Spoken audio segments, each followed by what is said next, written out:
ស្ទឹងត្រែងគឺជាខេត្តមួយក្នុងចំណោមខេត្តចំនួន10ដែលរងផលប៉ះពាល់ដោយគ្រោះធម្មជាតិទឹកជំនន់គឺត្រឹមថ្ងៃទី28ខែកញ្ញាឆ្នាំ2025ទឹកទន្លេទាំង4ក្នុងខេត្តស្ទឹងត្រែងបាននឹងកំពុងកើនឡើងដល់កម្រិតប្រកាសអាសន្នដោយបានជន់លិចតំបន់មួយចំនួននៃក្រុងស្រុកទាំង6បណ្ដាលឲ្យរងផលប៉ះពាល់ដល់ប្រជាពលរដ្ឋចំនួន2519គ្រួសារដោយមួយចំនួនបានចល័តមកកាន់ទីទួលសុវត្ថិភាពក្នុងនោះទឹកជំនន់បានជន់លិចផ្ទះសម្បែងចំនួន1517ខ្នងផ្ទះនិងលិចសាលារៀនវត្តអារាមមណ្ឌលសុខភាពហេដ្ឋារចនាសម្ព័ន្ធផ្លូវស្ពានលូដោយអន្លើរួមនឹងផ្ទៃដីបង្កបង្កើនផលប្រមាណ4875ហិកតាដើម្បីរួមចំណែកសម្រាលទុក្ខលំបាកប្រជាពលរដ្ឋរងគ្រោះខាងលើនិងឆ្លើយតបទៅនឹងសំណើរបស់សាខាកាកបាទក្រហមកម្ពុជាខេត្តស្ទឹងត្រែងកាកបាទក្រហមកម្ពុជាដែលមានសម្ដេចព្រះមហាក្សត្រីព្រះវររាជមាតាជាតិខ្មែរជាទីសក្ការៈដ៏ខ្ពង់ខ្ពស់គង់ប្រថាប់ជាព្រះប្រធានកិត្តិយសនិងសម្ដេចគតិព្រឹទ្ធបណ្ឌិតប៊ុននេះហ៊ុនសែនជាប្រធានបានសម្រេចផ្ដល់អំណោយមនុស្សធម៌ជូនប្រជាពលរដ្ឋរងគ្រោះដោយទឹកចំនួន1500គ្រួសារក្នុងស្រុកចំនួន2នៃខេត្តស្ទឹងត្រែងគឺស្រុកសេសានចំនួន1175គ្រួសារនិងស្រុកថ្លាបរវត្តចំនួន325គ្រួសារអំណោយមនុស្សធម៌ខាងលើនេះត្រូវបានសម្ដេចគតិព្រឹទ្ធបណ្ឌិតប៊ុននេះហ៊ុនសែនប្រធានកាកបាទក្រហមកម្ពុជាចាត់ឯកឧត្តមយូឡាណាអគ្គលេខាធិការរងទី2កាកបាទក្រហមកម្ពុជា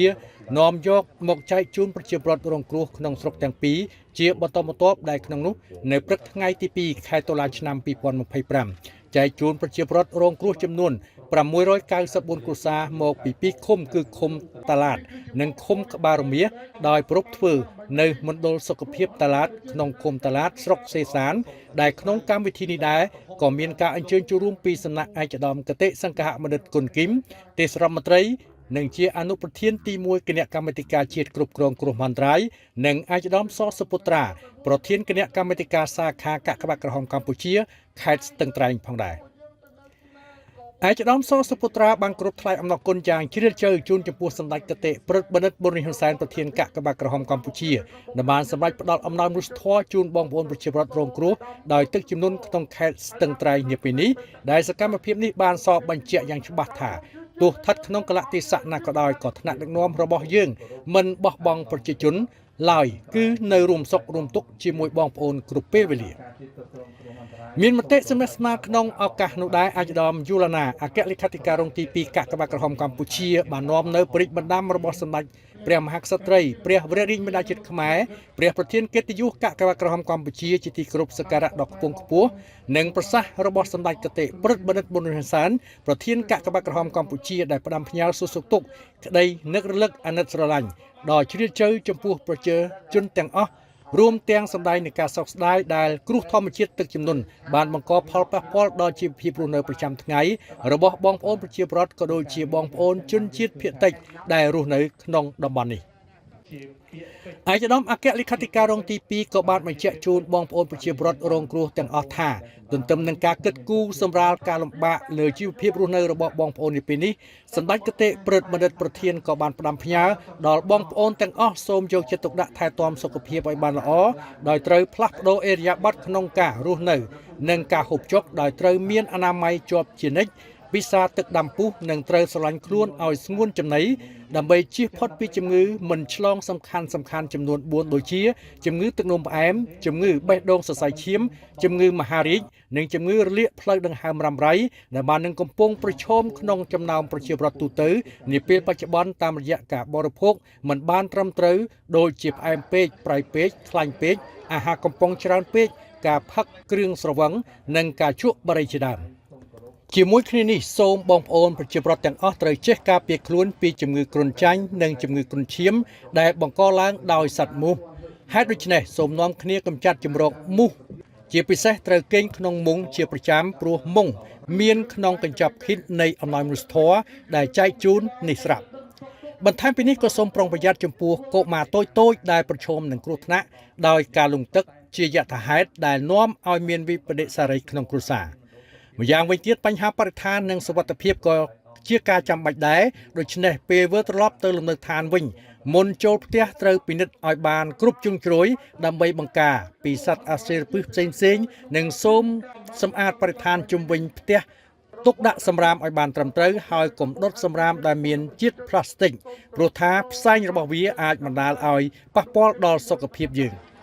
ដោយឡែកចំពោះស្ត្រីមានផ្ទៃពោះសូមទៅពិនិត្យផ្ទៃពោះឲ្យបានទៀងទាត់តាមការកំណត់របស់ក្រុមគូពេទ្យគឺយ៉ាងហោចណាស់ឲ្យបាន4ដងមុនពេលសម្រាលហើយពេលសម្រាលទៀតសោតត្រូវទៅសម្រាលនៅមណ្ឌលសុខភាពឬមន្ទីរពេទ្យដែលមានគ្រូពេទ្យមានជំនាញវិជ្ជាជីវៈត្រឹមត្រូវដើម្បីសុខភាពល្អនិងសុវត្ថិភាពទាំងម្ដាយនិងកូនក្នុងផ្ទៃជាផុតពីគ្រោះថ្នាក់ជាយថាហេតុផ្សេងៗនិងការចម្លងជំងឺពីម្ដាយទៅកូនជាពិសេសជំងឺអេដស៍ដោយឡែកអេចឧត្តមកតេសង្ឃមនិតគុណគីមក៏បានថ្លែងអំណរគុណយ៉ាងជ្រាលជ្រៅបំផុតចំពោះសម្ដេចកតេព្រឹទ្ធមនិតមុនហ៊ុនសែនដែលជាមេដាមមនុស្សធម៌ដែលបានគិតគូរជួយដោះស្រាយទុក្ខលំបាកដល់ប្រជាពលរដ្ឋរងគ្រោះជួបការលំបាកបានទាន់ពេលវេលា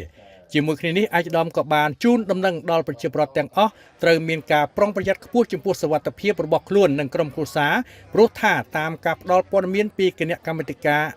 ទន្លេមេគង្គគឺទឹកនឹងអាចហក់ឡើងកន្លះម៉ែត្រទៀតនាពេលខាងមុខនេះសូមបញ្ជាក់ថាប្រជាពលរដ្ឋរងគ្រោះទាំង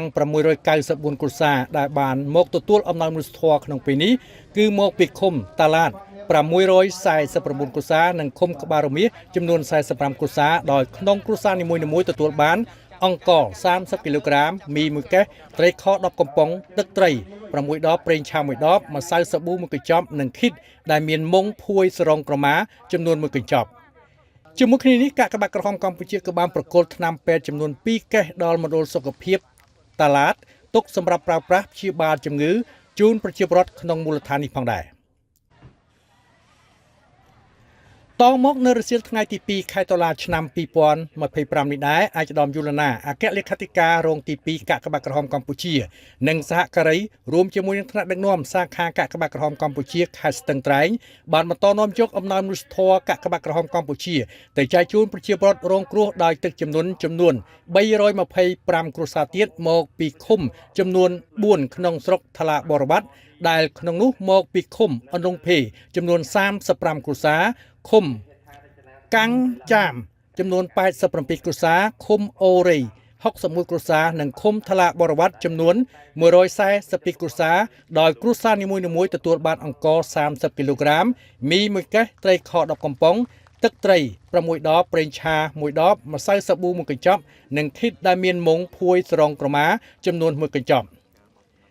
ក្រោយពីទទួលបាននៅអំណោយមនុស្សធម៌ដ៏ថ្លៃថ្លារបស់កាកបាទក្រហមកម្ពុជានៅពេលនេះប្រជាពលរដ្ឋរងគ្រោះដោយទឹកជំនន់ក្នុងស្រុកទាំងពីរគឺស្រុកសេសាននិងស្រុកថ្លាបរវត្តសូមសម្ដែងនៅការគោរពដឹងគុណយ៉ាងជ្រាលជ្រៅបំផុតជូនចំពោះសម្ដេចកតេព្រឹទ្ធមនិតប្រធានកាកបាទក្រហមកម្ពុជានិងសហការីទាំងអស់ដែលគ្រប់ពេលវេលាតែងតែគិតគូរចំពោះសុខទុក្ខរបស់បងប្អូនប្រជាពលរដ្ឋរងគ្រោះនៅគ្រប់ទីកន្លែងជាពិសេសក្នុងពេលដែលបងប្អូនជួបគ្រោះធម្មជាតិទឹកជំនន់នៅពេលនេះសម្ដេចបានចាត់សហការីនាំយកអំណោយមនុស្សធម៌មកចែកជូនភ្លាមដែលអំណោយនេះពិតជាមានតម្លៃធំធេងណាស់ក្នុងពេលដែលបងប្អូនកំពុងជួបប្រទះការខ្វះខាតក្នុងជីវភាពរស់នៅប្រចាំថ្ងៃដែលបណ្ដាលមកពីគ្រោះធម្មជាតិនេះហើយតាមរយៈសហការីនៃកាកបាទក្រហមកម្ពុជាដែលចោះមកផ្ទាល់នៅពេលនេះប្រជាពលរដ្ឋរងគ្រោះទាំងពីរស្រុកសូមគោរពជូនពរពីចម្ងាយជូនចំពោះសម្ដេចកតេព្រឹទ្ធមនិតនិងសម្ដេចអគ្គមហាសេនាបតីតេជោសូមសំប្រកបដោយមហាជោគជ័យសិរីសួស្តីវិបុលសុខគ្រប់ប្រការនិងមានជ័យជំនះគ្រប់ភារកិច្ចក្នុងការបម្រើជាតិមាតុភូមិក្រោមម្លប់នៃសន្តិភាពយូរអង្វែងជានិច្ចនិរន្តរ៍តរៀងទៅសូមជម្រាបជូនដែរថានៅថ្ងៃស្អែកទី3ខែតុលាឆ្នាំ2025នេះក្រុមការងារកាកបាទក្រហមកម្ពុជាថ្នាក់កណ្ដាលដឹកនាំដោយអាយដាមអគ្គលេខាធិការរងទី2និងថ្នាក់ដឹកនាំសាខាកាកបាទក្រហមកម្ពុជាខេត្តស្ទឹងត្រែងនឹងបន្តចុះចែកអំណោយមនុស្សធម៌ជូនប្រជាពលរដ្ឋរងគ្រោះដោយទឹកជំនន់ចំនួន481គ្រួសារទៀតដែលរស់នៅក្នុងភូមិចំនួន10នៃឃុំកំភូនឃុំភ្លុកឃុំសាមខួយនៃស្រុកសេសានខេត្តស្ទឹងត្រែង